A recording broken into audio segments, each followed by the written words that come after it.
일단 우리는 사용하시기 위해서. 어두움이 있음으로 해서 빛의 소중함을 알아요.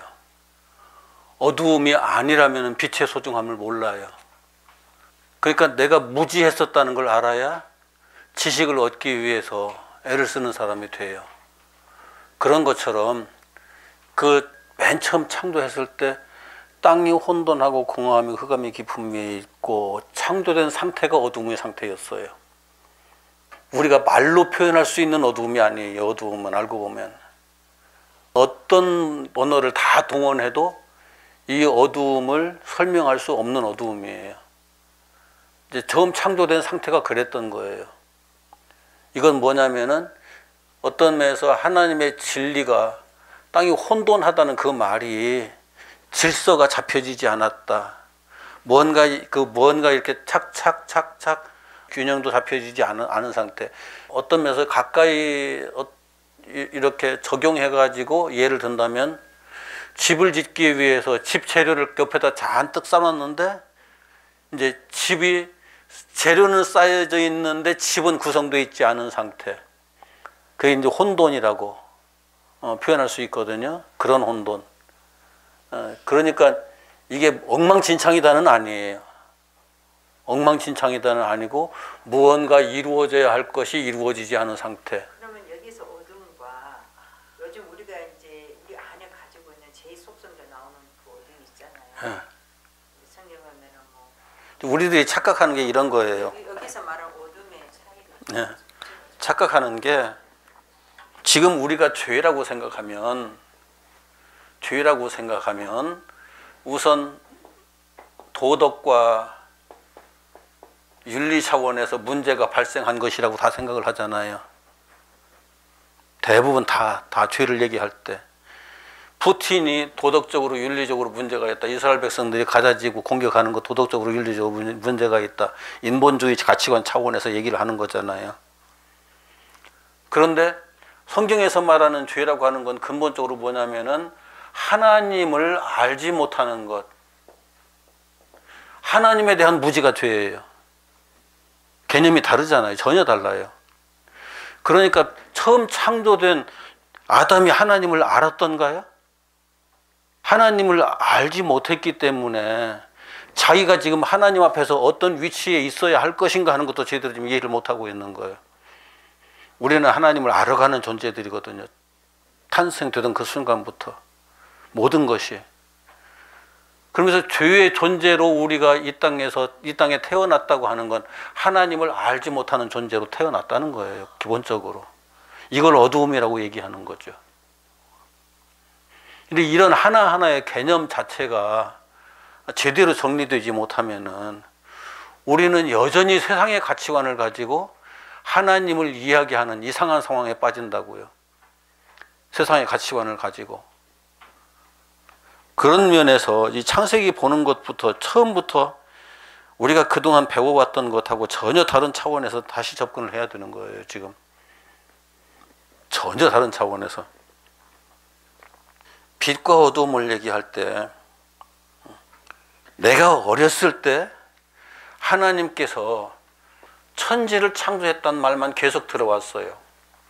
아니 신학교 공부할 때까지도 천지를 창조하셨다, 우주를 창조하셨다는 개념은 나중에 등장하고 지금도 이건 어색해요. 들어보면은 이렇게 말하는 사람들이 많지 않으니까.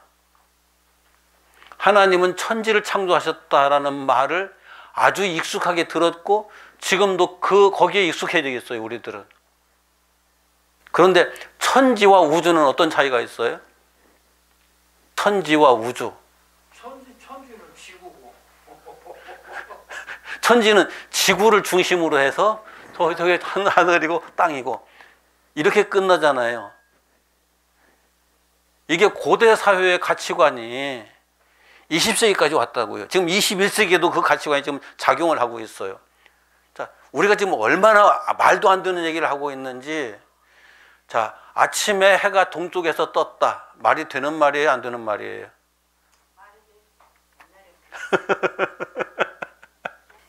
말이 되는 것 같은데 우리가 가지고 있는 현대적 상식을 제대로 적용할 줄 아는 사람은 그거 이거 이미 고대 사회의 그 인식을 그대로 가지고 있는 사람이지 현대 사회의 인식을 가지고 있는 사람이 아니에요. 해가 뜬 것이 아니라 지구가 돈 거예요. 내가 지구 위에 서서 이렇게 지구가 이렇게 돌아가면서 지구가 태양이 있는 방향으로 선 것뿐이에요. 하루에 한 바퀴씩 돌잖아요, 지구가. 지구가 하루에 한 바퀴씩 돈다? 얼마나 빨리 돌까요? 초음속 제트기보다 훨씬 빨라요. 지구가 도는 속도가. 우리 다른 탈 것을 한번 타보세요. 그 KTX 이런 걸 탔을 때 빨리 움직이는 게 느껴지잖아요. 그건 느껴져요. 그런데 내가 여기서 지금 지구와 함께 돌고 있는데 그걸 느끼나요? 못 느끼나요? 못 느끼잖아요. 다 같이 돌기 때문에 그래요. 전부 다 똑같은 관성을 가지고 같이 돌고 있기 때문에 내가 그걸 느끼지 못하는 것 뿐이에요. 그런데 똑같은 관성을 가지고 거기에서 열차를 타면은 열차는 다른 관성으로 움직이잖아요. 그렇기 때문에 그걸 느끼는 거죠. 그래도 타고 가만히 있으면 열차가 덜컹거리지 않으면 못 느끼겠죠? 움직인다는 거. 열차 안에서 같이 움직이니까. 그런 거예요.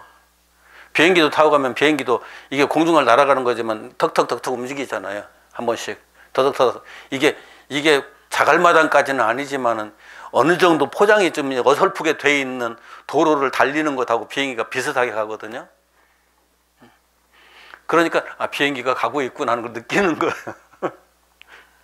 그렇지 않으면 못 느껴져요. 전부 다 상대적인 거예요. 우리가 가지고 있는 그 개념이라는 게 현대 사회에서 지금 생각해 보면은 말도 안 되는 개념들을 참 많이 가지고 있어요. 지난 수요일 날 목사님들하고 대화를 해가면서 저 하늘에 떠 있는 별이 태양빛을 받아서 반사하는 빛을 내는 거냐, 스스로 빛을 내는 거냐라고 물어봤어요. 재미있게도 목사님들이 태양빛 받아서 반사하는 게 아니에요? 라고 질문을 하더라고요.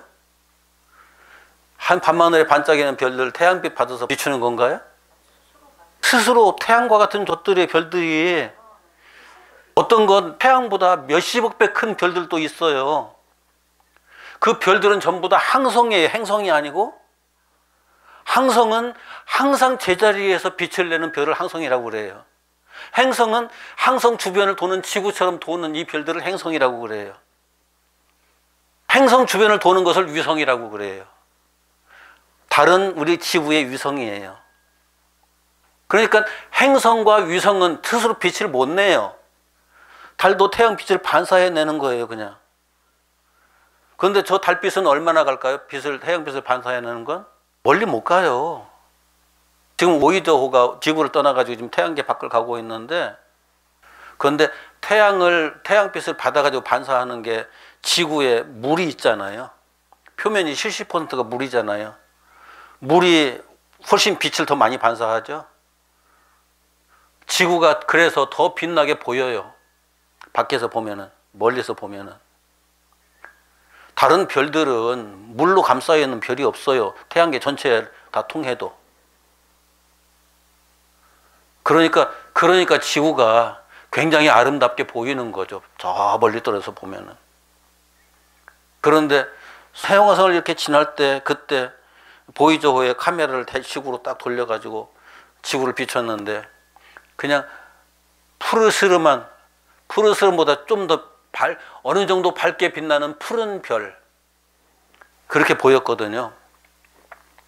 그러니까 이게 이런 우주적인 그 관점을 가지고 있으면은 우리가 하나님께서 천지를 창조했다, 이 개념이 달라진다고요. 성경에는 천지 창조했다는 말만 했지 우주 창조했다는 말이 없잖아요. 그러니까 하나님은 천지만 창조했지 우주는 창조하지 않았다, 그렇게 말할 수가 없잖아요. 별들도 창조했다고 분명히 기록되어 있잖아요. 그러니까 교회가 성경 해석을 달리 해서 제시해 줘야 되는 거예요. 계속 그 문화에 맞도록, 그 지식에 맞도록 다시 해석을 해서 제시해 줘야 되는 거예요. 그런데 교회는 계속 천지 창조하셨다는 말만 하고 있으니까 그럼 우주는 어디서 어떻게 된 거야? 이제 이런 식으로 질문을 하면은 대답하기 힘들어지잖아요. 하나님이 우주를 창조하셨거든요. 이런 하나하나의 개념 자체가, 우주라는 단어가, 이게 1000년 전에도 우주라는 단어가 있었을까? 없었어요. 500년 전에 그럼 우주라는 단어가 있었을까? 집주라는 글자는 있었는데 우주가 집을 말하는, 집이라는 개념이었었거든요. 그러니까 집주라고 하는 그 말이 우리들이 거처하고 있는 이 공간, 이렇게 작은 그 집가짜에서 뭐 가택 얘기를 하는 게 아니고, 이 지구 덩어리 전체와 이 하늘 공간까지를 다 통틀어서 하나의 집이라는 개념으로 이해를 했던 거죠. 그래서 우주라는 단어를 그렇게 나중에 적용을 했던 거고, 지금 생각할 때 우주라는 개념 자체는 어마어마하게 확장이 돼 있잖아요. 천지와는 비교도 되지 않을 만큼의 넓은 개념으로 확장되어 있잖아요. 이렇게 사람들의 지식의 세계가 변하고, 어떤 면에서 이런 차원이 자꾸 바뀌어 가면서 성경을 해석하는 것도 당연히 거기에 맞추어서 바뀌어져 가야죠. 그렇게 가지 않으면은 우리는 어떤 면에서는 온 세상을 어두움 속으로 자꾸 끌어당기는 이상한 집단이 되고 말아요. 어두움 속으로 끌어 집어넣는. 그건 말이 안 되는 거죠. 이걸 얘기해 가면서 좀 더 깊은 부분을 하나씩 살펴보도록 할게요. 35페이지에 주께서 요한복음 9장에서 이런 말씀도 하셨다. 자, 요한복음 9장에 뭐가 기록되어 있죠? 아까 설명드렸잖아요. 태어날 때부터 소경된 사람이 예수님 만나서 눈을 떴는데 바리새인들이 그걸 이상하게 생각한 거예요. 태어나면서부터 너 소경되었잖아. 어떻게 눈 떴어? 예수님께서 눈 뜨게 하셨습니다. 그 사람 우리는 죄인이라고 생각했는데 죄인이 어떻게 해서 눈을 뜨게 해? 말도 안 돼. 그러니까 소경이, 죄인은 아무런 그런 하나님께서 하시는 놀라운 일들을 할 수 없다는 것을 자기는 배워왔는데, 자기의 눈을 띄워준 걸 보니까 그분은 메시아이시다 라고 얘기를 하죠. 그러니까 바리새인들이 너 태어나면서부터 죄 속에서 태어나가지고 우리를 가르치려고 하느냐라고 기분 나빠하죠. 실질적인 지식인들, 바리새인들 맞아요. 그때 당시에 그 사회에 지적 최첨단에 서 있던 사람들이니까요. 유대 사회의 바리새인은, 서기관도 마찬가지고. 그런데 자기들이 생각하고 있는 메시아는 절대 예수일 수가 없는데, 예수를 메시아라고 그 사람이, 소경이 말하고 있으니까 너 같은 천한 것이 어떻게 우리들에게 그걸 가르치려고 하느냐라고 얘기를 하고 있는 거죠. 이게 지식인들의 맹점이에요. 지식인들이 자기가 가지고 있는 지식에 자기가 묶여 있다는 것, 자기가 가지고 있는 지식에 자기네들이 포로가 되어 있다는 사실을 몰라요. 아닌 것 같죠. 나는 내 지식에 사로잡혀서 내 지식에 내가 묶여서 갇혀서 사는 사람이다 하는 걸 이해하고 계세요? 내가 어려서부터 내가 들었고 배웠고 어떤 형태로든지 경험한 그것들에 나는 묶여서 사는 사람일 뿐이에요. 여기서 벗어나는 게 불가능해요. 새로운 사실이 딱 발견되면 저 뭐야? 이제 우리는 이렇게 되는 거예요. 그게 몇 번씩 경험이 되면은 받아들이죠. 그냥 내 지식으로 삼키죠. 그런데 단 한 번만 경험되고 두 번 다시 경험되지 않아요. 내 지식이 되던가요? 안 되죠. 그건 틀렸어. 저번부터 틀렸어. 이제 그렇게 되고 말죠. 그러면 나는 그것에 묶이진 않아요. 그런데 그것이 몇 번 반복되면서 내가 사실로 딱 받아들이는 그 순간 거기에 묶이게 돼 있어요. 그런데 재미있는 건 10사람이 한 사람 바보 만드는 거 얼마나 쉬운지 알아요? 10사람이 앉아서 딱 웃어 똑같이 같은 말을 시작해요. 그런데 절대 사실이 아닌 걸 얘기해요. 가운데 앉아있는 사람이, 한 사람이 말할 때는 아니야. 두 사람이 말할 때는 아닐 수 있어. 세 사람이 말할 때는 아닐 수 있는데, 네 사람이 말할 때는 정말 아닐 수 있을까? 이렇게 되는 거예요. 10사람이 말할 때는 그게 맞겠구나. 이 가는 거죠. 한 사람 바보 만들어 놓고 10사람 떠나버렸어요. 그 한 사람은 나중에 다른 사람 만나면은 이제 그 10사람이 했던 것을 사실로 받아들였기 때문에 이제 그 얘기를 시작하는 거죠. 그 사람은 자기도 모르는 사이에 공통 그 사회에서 이제 밥으로 살아가는 거죠.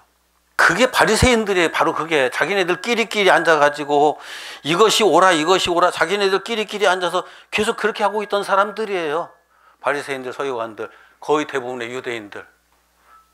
그런데 그 지식 속에 갇히지 않은 사람 하나가 있어요. 그 지식 속에 빠져들지 않은 사람, 그 지식에 얽매이지 않은 사람. 사회적 소경이잖아요. 사회적 소경. 이해가 가요? 그 사회에서는 눈먼 사람이에요. 그 사회에서 말이 안 통하는 사람이니까. 저 사람은 꽉 막힌 사람. 그렇게 되는 거죠. 그런데 그 사람이 사실을 체험했어요. 사실을 체험했어요. 누구 얘기를 전해 들은 게 아니고 여기 바리새인과 서기관들과 대부분의 유대인들은 조상들로부터 전해 내려오는 얘기를 들은 거거든요. 얘기를 들은 거예요. 그런데 이 태어날 때 소경이었던 사람이 예수님을 만나서 눈을 떴어요. 이건 얘기를 전해 들은 거예요? 아니면 사실을 체험한 거예요? 네, 사실을 체험한 거예요. 이것은 변치 않는 사실이에요. 그러니까 바리새인들이 들려줬던 얘기가 중요한 게 아니라 이게 중요한 거죠. 그 사람은 그 순간 눈을 떠버렸어요. 그 눈을 떠버렸어요. 그래서 예수님께서 자기가 그 빛이고 자기와 함께 하고 있는 모든 사람은 빛 가운데 있는 사람이다 라고 선언을 하는 거예요. 왜요? 그 빛하고 함께 있는 사람은 빛 가운데 있는 사람이잖아요. 빛의 실체가 예수님이니까. 이 예수님을 우리가 너무나 쉽게 이해한다고 사람들 말하고 있어요.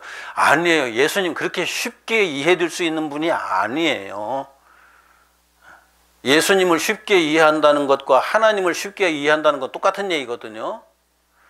예수님은 우리가 성경에 딱 기록되어 있으니까 그런 예수님이네 하고 그렇게 쉽게 이해했다고 생각하는데 성경 전체를 보면서 창조주 하나님을 한번 접근해 보세요. 쉽게 접근이 되는가?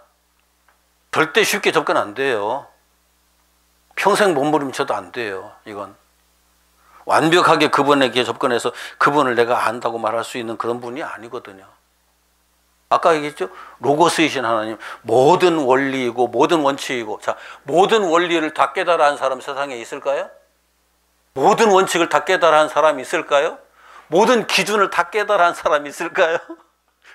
그건 말이 안 되잖아요. 그럴 수가 없잖아요. 인간으로서. 모든 법칙, 법을 깨달아 한 사람 있을 수가 없어요. 가장 근본적인 진리에 속한 것을 깨달아 한 사람은 없어요. 이 땅엔. 아니 우주를 다 털어도 없어요. 하나님을 아는 건 그만큼 어려운 거예요. 종교인들이 그 교만에 빠져가지고 하나님에 대해서 그냥 바닷가에 떨어진 모래알갱이 하나가 주워가지고 거기에 감동하고 있을 때 그 많은 모래들은 다 무시되잖아요. 그런 수준이라고요. 그 수준에서 벗어날 수 있어야 하나님에 대한 접근이 가능한데, 그래서 예수를 안다는 건 참 어려운 거예요. 알고 보면 굉장히 어려운 거예요. 내가 예수 믿는다? 체험하면은 내 체험을 중심으로 해서 예수 믿는다는 게 가능해지죠. 그런데 예수를 믿는다는 것, 자, 우리가 모르는 사람을 믿는다고 쫓아갈 수 있을까요? 어린 애기들은 사탕만 주면 따라오죠. 과자 주면 따라오죠. 재미있는 장난감 주면 따라가요. 그냥. 그런데 어른들은 그렇지 않잖아요. 좀이라도 이 지적 능력이 더 가지고 있는 사람들은 무슨 일이 하나 딱 벌어졌을 때 거기에 대해서 여러 가지 것을 생각해가면서 판단을 하잖아요. 단 거 몇 개 줬다고 해서 따라가는 그런 어른은 없어요. 절대. 그런 어른이 있다면 그 사람은 정신적으로 어른이 아니에요. 그냥 등치만 큰 어른일 뿐이지. 아무리 단 것을 많이 주고 그럴 때 달콤한 얘기를 아무리 많이 해도 어른이라면은 그걸 분별하기 시작하잖아요. 판단을 하기 시작하잖아요. 그게 어른이에요. 그렇다면 성경도 마찬가지죠. 성경도.